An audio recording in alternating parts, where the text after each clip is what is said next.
When it comes to this All-Star weekend that just happened in Chicago, there's a lot of different ways we could go and approach it. But just overall, what'd you think of the weekend? I think it was a mixed bag in a way that some ways were controllable and some ways were not. I think it is obviously a league that is still figuring out how big its audience is and how to service that audience.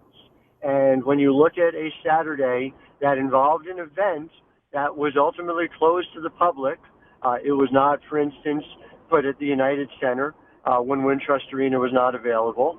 I think the point of it was compounded by that fact not being communicated to people. So if you're going to have an event that is purely for the young players there and not open to the public, making sure people know that 2 months ahead of time, 1 month ahead of time, rather than having that be surprise for people who went and traveled for the weekend to come to All-Star Weekend is problematic in and of itself. Now, all of that said, by all reports, and I had numerous people at the Next, and terrific piece by my James Kay over at thenexthoops.com where you could go read about it, the Sunday was an unmitigated success, and people felt as if it was properly big time in Wintrust Arena.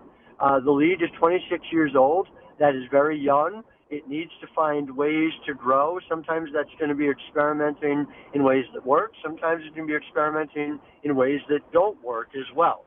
And so I think, as long as there is a learning process that comes from the things that didn't work or the things that upset, you see how they do this, including, and most critically to my mind, lead time.